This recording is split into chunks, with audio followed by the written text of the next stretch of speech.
I printed it out. You know about this. No, not that. I knew about that. You know about that. This is,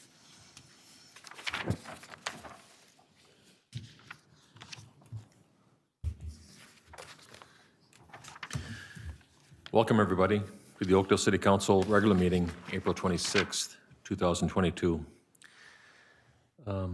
Katie, will you do roll call, please?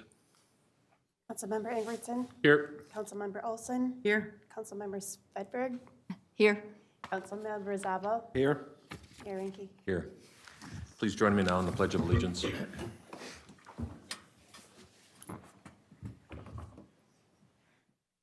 Pledge allegiance to the flag Of the United States of America, and to the republic for which it stands, one nation, under God, indivisible, with liberty and justice for all.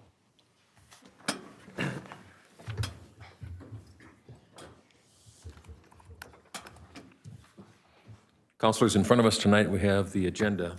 This has been the agenda that was amended from the one that was in our packet. Upon review, were there any questions, or can somebody make a motion to approve? I'll make motion to approve the agenda as amended. There's a motion. Is there a second? Second. There's a motion and a second. Is there any discussion? All in favor say aye. Aye. Opposed? And the approval is amended, or approved as amended. First up on the list, on the agenda is talking about two meetings, two city council meetings, one workshop from April 12th, and the other is the regular meeting from April 12th. Taking that first one, dealing with the workshop, upon review, did you have any questions or clarifications? Could I have a motion then, please? So moved. There's a motion. Is there a second? Second. There's a motion and a second. Any discussion? All in favor say aye. Aye. Opposed? Those workshop meeting minutes are approved as presented. The second set dealt with the regular meeting for the Oakdale City Council, April 12th. Upon review, did you see anything that you'd like to clarify? Could I have a motion then, please? So moved. There's a motion. Is there a second? Second. There's a motion and a second. Is there any discussion? All in favor say aye. Aye. Opposed? Those meeting minutes are approved as presented.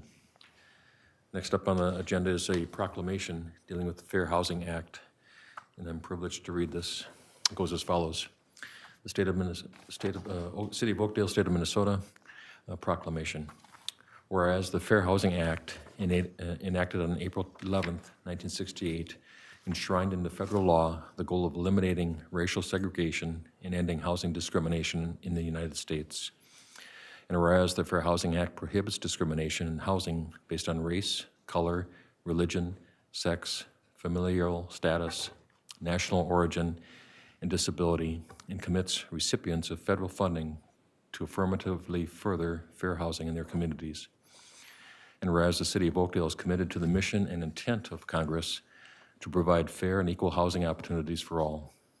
And whereas our social fabric, the economy, health, and environment are strengthened in diverse, inclusive communities. And whereas, more than 50 years after the passage of the Fair Housing Act, discrimination persists and many communities remain segregated. And whereas, acts of housing discrimination and barriers to equal housing opportunity are repugnant to the common sense of decency and fairness. And whereas the City of Oakdale is an inclusive community committed to fair housing and to promoting appropriate activities by private and public entities to provide an advocate for an equal housing opportunities for all residents and prospective residents of Oakdale. Therefore, I, Paul Renke, Mayor of Oakdale, do hereby proclaim the month of April in 2022 as the Fair Housing Month. In witness thereof, I have hereby set my hand and caused the seal of the City of Oakdale to be fixed on this 26th day of April, 2022. Very neat. Next up on the agenda is what we call the open forum. Open forum is a time where anybody that's in the audience that would like to comment on goings-on in the city is welcome to do so. The process that we use is to invite the person to come to the podium, state their name and address, and then share with us their thoughts. Typically, it's 3 minutes is our limit, and if the person in front of you has just commented on the similar thing, it's very okay to just say that you support the prior person's comments. Is there anybody in the audience who would like to comment tonight? Seeing none, I'm going to bring it forward to the next item on the agenda, which is consensus motions. Tonight we have A through J. And counselors, upon review, do you want to poll anybody or anything? Could I have a motion then, please? I'll make a motion to approve consensus motions A through J as presented. So there's a motion. Is there a second? Second. There's a motion and a second. Is there any discussion? All in favor say aye. Aye. Opposed? Then the consensus motions are approved as presented. Thank you. Next up is we have time what we call advisory boards and commissions. For people who are watching, each of us have a assignment to one of the commissions and where we act as the liaison to them. So the first commission that is on the list is the Economic Development Commission, and there was no meeting. The second one is the Environmental Management Commission, and they met on April 18th. Councilmember Zabel is the liaison. Yes, Mr. Mayor. Unfortunately, I was unable to attend. I was out of town. So if anybody wants to see what they talked about, the recording is on the city's YouTube page. Very good. Any questions for Kevin? Next commission is the Planning Commission, and there was no meeting. Parks and Recreation Commission met on 4/19. Councilmember Ingebrigtson. There was no new business. Just got a few updates. Walton Ballfield 5 through 8 rewiring update. Work is ongoing to try to get that done. And the other big one was the Walton Skateboard Park update. Work is slated to be done later this spring on that. And Jim, if I'm right, if my memory's 2 months on that? We're hoping to have it done before Summerfest, Okay. if possible. Okay. Very good. Yep. And other than that, that was it. Thank you. Next topic on the agenda is staff reports. We're going to kick into the first one, which is involving Public Works. Mr. Romanek, good evening. Mayor, Council, thank you. Tonight's action for your consideration is just to, it's a point of order, I guess, the Emerald Ash Borer grant that was accepted by the city in December, at the December 14th meeting. There was never a resolution that was part of the process that night. And according to state statute, we need a resolution to accept the grant. This also has a budget adjustment listed in the resolution so that the forestry department can access the funds and complete the project. Very good. Councilors, got any questions for Jim? Thanks for bringing this detail to the attention. Thank you. Could I have a motion then, please? I'll make a motion to waive reading and adopt resolution number 2022, accepting grant funds in the amount of $100,000 from the state of Minnesota Department of Natural Resources to the City of Oakdale and approving the appropriate budget adjustment. There's a motion. Is there a second? Second. There's a motion and a second. Any discussion? All in favor say aye. Aye. Opposed? And the motion passes as presented. Thank you. Next up would be the time with the community development. I think, Mr. Josephson, we're just going to invite you to the podium and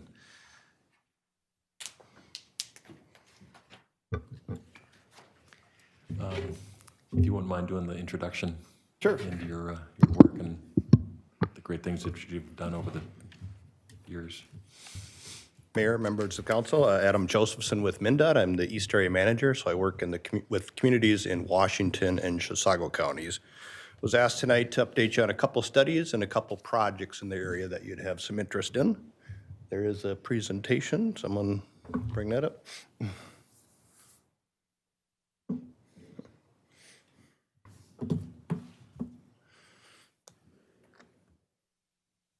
Oh, it's up. There we go. All right, what's the best way to look here? So first study was of the 94, 494, 694 interchange. We did some work there a couple years ago now, but we've also studied interchange to look at what the long-term needs and types of improvements might be warranted there. We did the study to accomplish a couple things. One is that future vision. But we also wanted to understand how the Gold Line was impacting the interchange, the 4th Street bridge replacement, as well as the new bridge at Helmo and Bielenberg have impacts to how that future interchange might look. So we wanted to understand how those bridges that are being built in the next couple of years will impact the future of the interchange. So primarily what we were looking at is different ramp configurations and how those new ramps would fit underneath these bridges. So the horizontal and vertical, or the probable box that those improvements would need to go into. So we completed that and have a good sense for that those bridges won't impact that future vision of the interchange. We also have a project starting this year, and I'll get into this a little bit more in a few slides down the presentation here, but we're resurfacing 94, and we're doing some improvements, and we wanted to understand how those improvements might impact the interchange as well. Adam, on that 94 pavement, is that what stretch? We're resurfacing 94 from Century all the way to the river. Oh, very good. So, Both ways, east and west? both directions, yeah. Oh, very good. Yeah, and there's some slides coming up on that as well. So kind of hard to see, but these are some of the alternatives that were looked at with the study. The alternative A is, what we're noticing is that there's a lot of traffic getting off at Radio and Woodbury Drive. That traffic tends to back up into the interchange and it kind of cascades the problems out there. So alternate A adds a eastbound lane, and we'll talk about that in a few slides as well. Alternate B, in the northbound direction, we see a lot of traffic wanting to exit at 10th Street, but even more wanting to continue north, and that starts backing up and cascades back into the interchange and causes problems as well.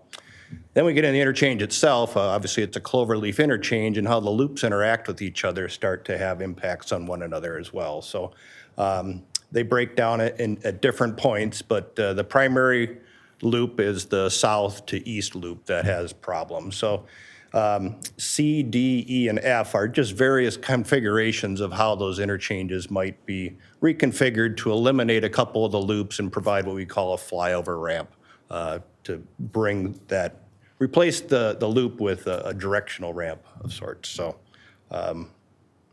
that's the alternatives that were considered, and then also the alternatives that were looked at when we were looking at the Bielenberg and 4th Street bridges and how those ramps might interact with those bridges.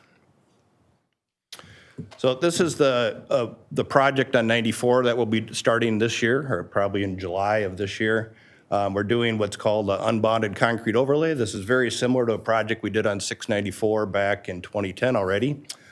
It just puts a whole new layer of concrete over the roadway. It's very cost efficient in that we're not replacing the entire roadway, and it also saves a lot of time where we can do it in a couple years where it might take a lot more than that and have a lot more traffic impacts.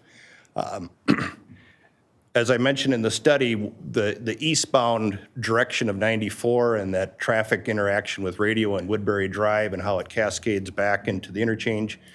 With this project, we're actually going to add an aux lane from the interchange all the way over to Woodbury Drive. It's and it's only in the eastbound direction, and it's about 2 miles. So that'll help flush out that eastbound traffic along 94.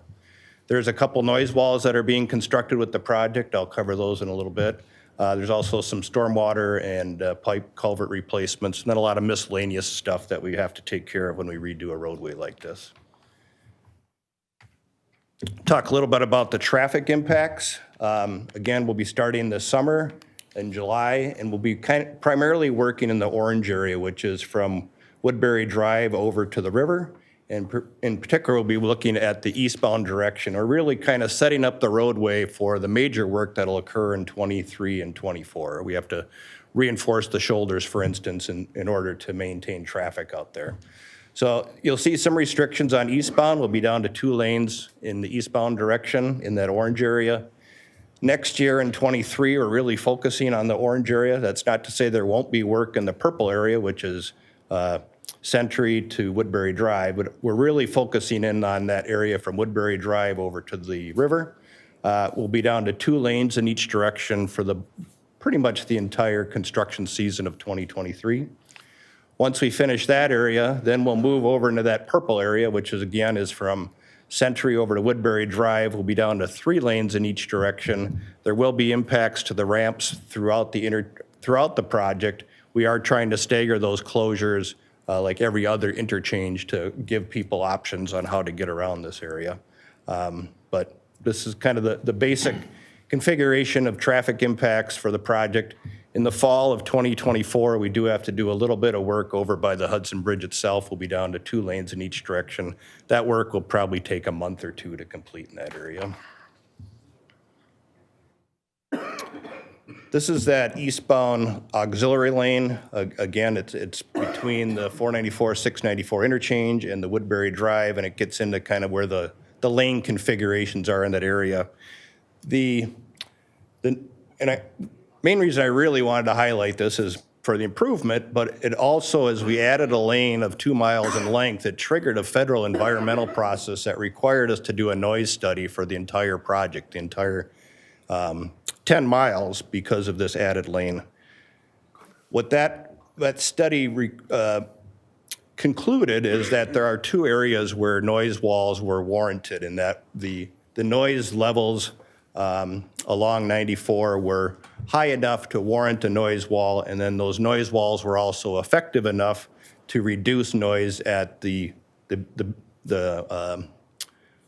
noise wall 3 is for an apartment complex along Weir Drive in Woodbury.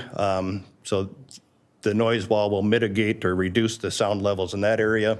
And then there's another development that's actually still under construction, or a lot of it was built last year over in Lake Elmo over by Keats Avenue. And that wall will mitigate noise in that area as well. And I really wanted to highlight this because I know there's a lot of noise issues along 694. You hear from your residents. They're going to see these walls. They're going to wonder, why are they getting a wall and we're not getting a wall? This particular wall is triggered by this project and triggered specifically about that added lane. The walls along Oakdale are falling under a different system where we rate them against all the highways in the metro area, and we're looking for the most kind of the top walls that can go in.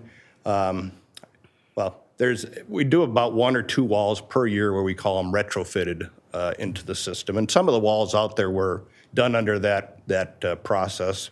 But so far, none of the other areas have been risen to the top of that system. I know there's a bonding bill in for one of the walls out there as well. So we'll see how that plays out in the next few weeks here. Adam, before you move on, can I ask a question? Looking at that noise wall to the west, on the west side of 694, was a noise wall considered in that same location on the north side of 94? You know, when we're looking at that area in Oakdale, we're talking about a residential neighborhood. That's also where our Gold Line BRT alignment will be. So if MnDOT's identifying a noise concern impacting the residents on the south side of 94, why wouldn't that similar consideration apply to the residents on the north side? Thank you for the question. We analyzed the entire corridor from Century Avenue out to the river. And I can provide that study to the city if there's interest there. But only these 2 walls met the right thresholds to get to the warranting the construction of the noise wall. Those other areas didn't meet that threshold. And it has to do with noise levels, but it also has to do with number of receptors or the number of residents. That the density makes a big difference because it makes the wall more cost effective to mitigate for noise. So some of those areas, the densities aren't quite as great. I think that's probably what reduced that didn't make a wall in that area warranted. And then a lot of these areas are also, there's a lot of mixed use in that with commercial development, and that might also detract from the effectiveness of a noise wall in a certain area. But I can provide that information to the administrator and That'd be helpful, thank you. Okay.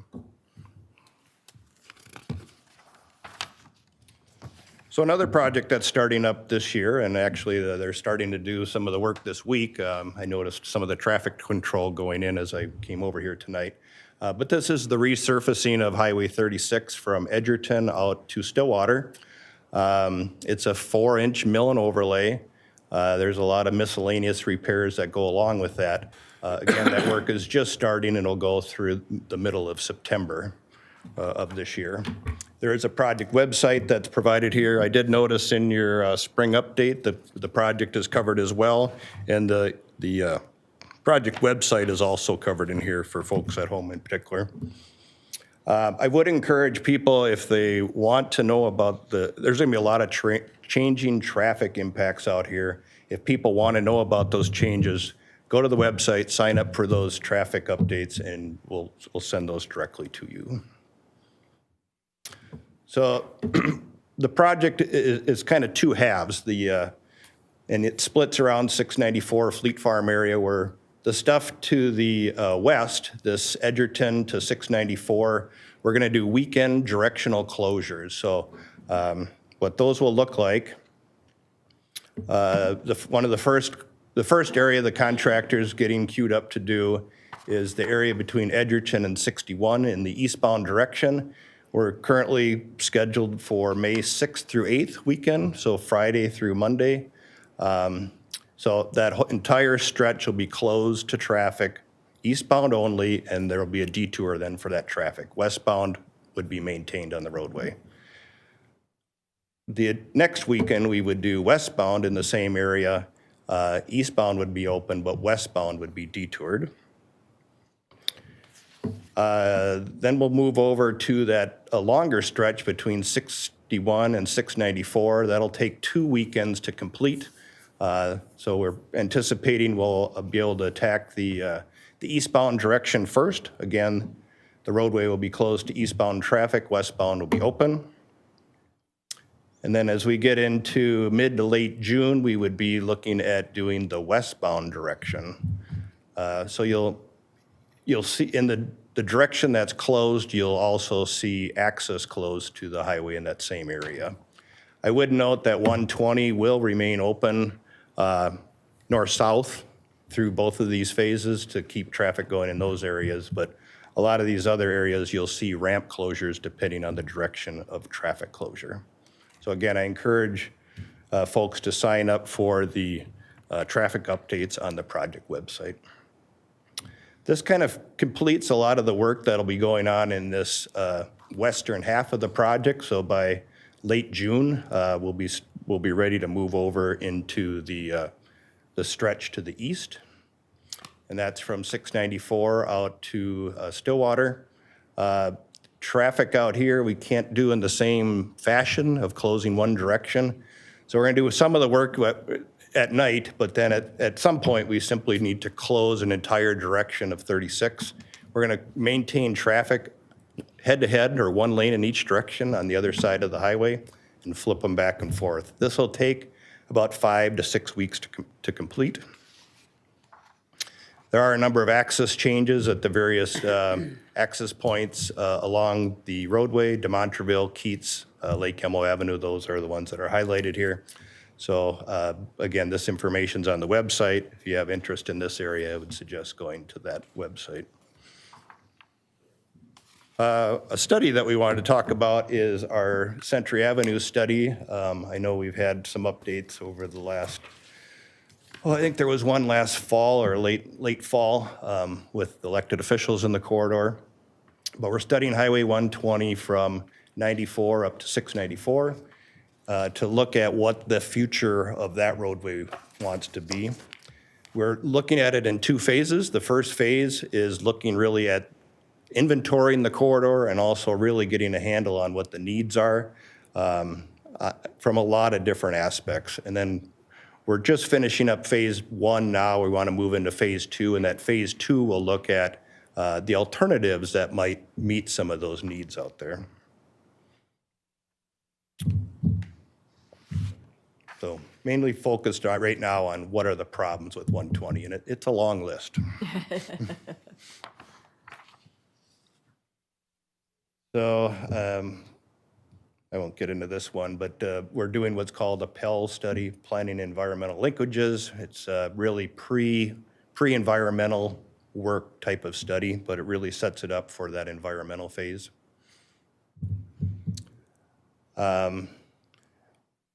having the study in hand really giving us that vision of the corridor really starts setting us up for helping us identify what the cost of those improvements are so we can start identifying funding. It sets us up for environmental review, sets us up for moving into design, and then ultimately construction if the funding follows that process. None of these things that we heard are going to be a surprise to you, but the road needs to be safer for people, but in particular for people that want to walk in the corridor. We've all seen people walking along the shoulders, and it's just not a good situation out there for people walking and biking.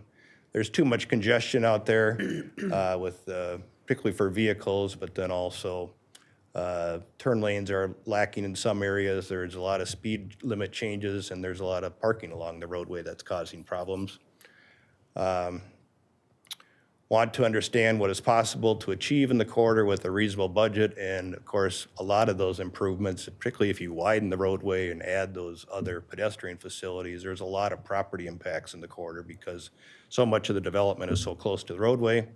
So we want to understand and balance the improvements with those types of impacts. And then an interesting conversation that popped up early is really, how is the road being used? Is it being used as a local road for local access, or is it being used for people that want to commute through the entire segment of the roadway? We find that most of the trips really are fairly short in the corridor, so it's really being used for local access. Along Century Avenue, there's various characteristics that change along the roadway through the 3M area and through some of the commercial and residential areas and then up into North St. Paul. So those are all looked at individually because the characteristics of how that roadway functions is different in those corridors or in those segments. I won't get into this, but this is some of the evaluation criteria that's being looked at as we look at the needs of the corridor, but then also ways of addressing those needs. And there's a level 1 evaluation that's kind of a little higher level, and then a level 2 evaluation as we start to dive down a little bit more into details. We look at some additional issues along the corridor and how certain alternatives may or may not address those issues better or worse, depending on the type of alternative we're looking at. Again, right-of-way is one of those issues, so a wider roadway, more improvements, more impacts, serves maybe the transportation function better, but tending to want to go to maybe a narrower roadway that has less right-of-way impacts as well. So that's one of many criteria. Asked also to talk about the funding bill. So there's a federal transportation bill that we've all been hearing about for the last several months, called the IIJA, or Infrastructure Investment and Jobs Act. It's a 5-year transportation bill. It's a great bill to have in place to give us some certainty of funding over the next 5 years. The continuing resolutions are kind of hard to work around and plan for, but this 5-year bill that provides funding sets up a lot of goals for is a good thing to have, but a lot of people, and we've heard from a lot of communities, are saying, okay, all this money is coming in, now how do we start to spend it and get improvements in our areas that we are interested in?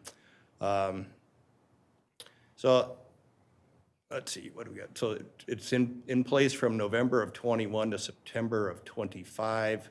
It does increase funding. It's about 15 to 20% increase over current funding levels. Hopefully the state legislature, a lot of these require a state match. The state legislature needs to do some actions to allow for that match money to occur. So I'm not sure what the status of some of those legislative actions are, but there are some things that are required by the state legislature for us to utilize those extra federal funds. So this is a pie chart to just kind of show where some of these dollars over the next 5 years are going to go. So it's estimated that almost $5 billion will come for transportation to Minnesota over the next 5 years. It's again about a 15 to 20% increase over current funding levels. The green shows kind of those existing projects or the existing program. There's some additional funds that are going for a number of existing programs, and I'll highlight that, I think, in the next slide. And then the red slide is kind of some of those new dollars that are coming in for new programs. So some of these existing programs, CMAQ, I think you probably have heard about before. That's congestion mitigation. Let's see what's here, hard to see. So safety, HSIP dollars, those are tend to be for spot improvements and intersection improvement, for instance. So there's some increases in that area. And then that area I wanted to really highlight is some of these new programs. There's resiliency, and the next slide we'll talk about that a little bit. There's an emphasis on electrical vehicle infrastructure, several $1 million that are going to that at the state level, and at the federal level, you know, it's a large sum of money that's going into vehicle or infrastructure for electric vehicles. There's an emphasis on bridges, and there's also an emphasis in the bill on carbon reduction. A couple areas when I think about 120 and looking at the bill that might fit for improvements to 120, I will mention that both of these projects, or both of these funding levels or programs, are geared towards a competitive grant type program. So first one is the RAISE program. There's the solicitation is ongoing right now. A lot of cities and counties have been applying for RAISE grants just over the last couple of months. And then this other one is PROTECT. And I won't read what's here, but both of these programs look like they might fit for improvements to see along 120. And again, they're both competitive grant programs. So just some options for funding out of the federal bill that might apply to 120. So just again from Highway 120, the federal funding, the MnDOT regular programs, and then some of the extra bond funds. Projects will need to compete for funding. They're all grant programs. There's 17 grant programs within the federal bill. 10 of them are new programs. The RAISE and PROTECT areas seem to be something that might fit as far as improvements to Century Avenue. MnDOT has regular program funding that we utilize as well. Pavement preservation, which is how we're making improvements both on 94 and 36. There are existing needs for pavement and other infrastructure along Century Avenue. Spot safety improvements we do on a regular basis. We monitor all of our intersections and interchanges and look for projects that might address some of those ongoing safety issues. There's a HSIP, or Highway Safety Improvement Program, is another program that looks at doing spot improvements for the most part around the system for high crash areas. We've talked about jurisdictional transfer. It is envisioned that the roadway at some point would be transferred over to Ramsey and Washington counties, and there's some funding that usually goes along with that, at least to improve the roadway to some level. It usually wouldn't cover the full expansion of the roadway, but it covers certain improvements to the roadway. And then bonding, grants, and other new funding sources. So that's probably an emphasis area that would be needed for the types of improvements that I think people will be wanting to see along Century Avenue. So with that. Good. Well, thank you very much, Adam. Councilors, any questions or comments? Maybe one question. This might be interesting for some of our residents to look at in more detail. You know, there's a lot of information in some of the slides that you just touched on. Is it available to put on our website, possibly? So, Mr. Or is it Mayor, City available Council, someplace? this presentation will be on the YouTube video of this. We could probably advertise it, though, but it will be online, so we could do a better job. We could advertise it, I'm sure, right? On social media and stuff. Okay. Good. Yeah, So thank you very much. All right, thanks for having me Yeah. tonight. Thank you. Thank you, Adam. thank you. Thank you. Next up then would be the city attorney, Mr. Thompson. Good evening, Mayor, members of the council. Nothing specific to report, but happy to answer questions. Councilors, anything for Jim? Okay. Next up would be the administrator's report. Ms. Volkers. Mr. Mayor, City Council, I don't have anything, but I can take any questions. Councilors, anything for Chris? Very good. Next up would be the council presentations. I think I'll start on my left. Councilmember Zabel. Nothing from me. Councilmember Swedberg. I just want to mention that we have the age-friendly certificate hanging out in the entrance to City Hall here that was awarded to us by ARP. And so just want to make a note of that. So we should be proud of that. Thank you. Thank you. Councilmember Olson. Nothing for me. Councilmember Ingebrigtson. Nothing.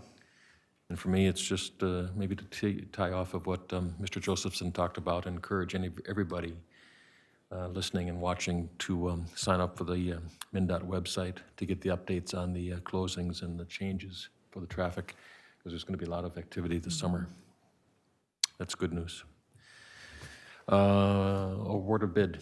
Who's going to take that? Paul, before we move on, can I mention one thing? I didn't know if you were going to bring up the Arbor Day Yeah. tree Oh, giveaway. I forgot all about it. Yeah. Do you Very want good. to go ahead or?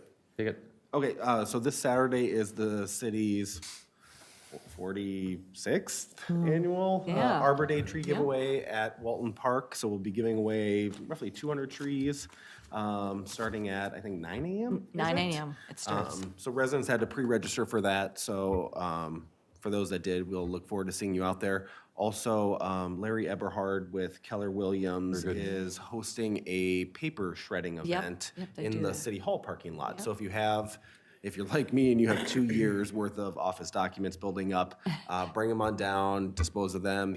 They'll have a rig out here to shred them on site. So always a nice thing that he sponsors on Arbor Day. So And this Saturday. I saw that Larry's operation goes till noon, Oh, okay. just for people who are aware. Okay. So that's good. Thank you. Anything else that I missed? Or good stuff? Who's going to take us through the city project? Our interim engineer, Brian Bachmeyer, will do that. Good evening, Mr. Bachmeyer. Evening, Mayor and council members. A couple of Thursdays ago, we did open bids for the 2022 street improvement project. We had 3 contractors that provided an estimate award for the contract. Miller Excavating was the low bid at $3,842,225.33. Minnesota Paving and T.A. Shifsky were the second and third bidders as well. The project did come in slightly over the estimate for the project, but within the construction contingency estimate that we had. We've identified the funding sources, compared them to what was reflected in the CIP. We are recommending that the contract be awarded to Miller Excavating. With any questions, stand for any questions the council may have. Thank you, Brian. Councilors, anything for Brian? Very good. Could I have a motion then, please? Make a motion to waive reading and adopt resolution number 2022 awarding city project 2022-01, the 2022 street improvement contract to Miller Excavating, Inc. in the amount of $3,842,225.33 and authorize the mayor and city administrator to execute the contract. So there's a motion. Is there a second? Second. There's a motion and a second. Is there any discussion? All in favor, say aye. Aye. Opposed? Then the motion passes as presented. Thank you. Thanks, Brian. Next up is a summary of claims. This is for the claims from April 9, 2022 through April 22nd, 2022. The claims total the amount of $1,001,280.37. Councilors, upon review, did you see anything you wanted to question? Could I have a motion then, please? I'll make a motion to approve claims as presented. There's a motion. Is there a second? Second. There's a motion and a second. Is there any discussion? All in favor, say aye. Aye. Opposed? And the claims are approved as presented. Thank you. Next up on the agenda is a time where the council is going to go into a closed session to discuss Administrator Volkers' performance evaluation. So pursuant to Minnesota State Pursuant to Minnesota State Statute 13D.05, subdivision 3, we are now go to closed session. Mr. Mayor, that should be made in the form of a motion, seconded, and then adopted, just so it's clear we're going to a closed session. And you may also want to let the public know that after the closed session, we'll be just briefly reconvening as a city council just for purpose of adjournment, but the TV isn't going to be staying around for that, so. Right, So right. I just thought the public should know that. Yep. And then we're also going to adjourn to the Oak Conference Room, Right. just Yeah. to make it a little bit more Right. comfortable. So, can I have a motion then? I'll make a motion to go into closed session to discuss City Administrator Volkers' performance evaluation Pursuant to the, pursuant to State Statute 13D.05 Subdivision 3. So there's a motion. Is there a second? Second. There's a motion and a second. Any discussion? All in favor, say aye. Aye. Opposed? And we will go into, we are heading to closed session.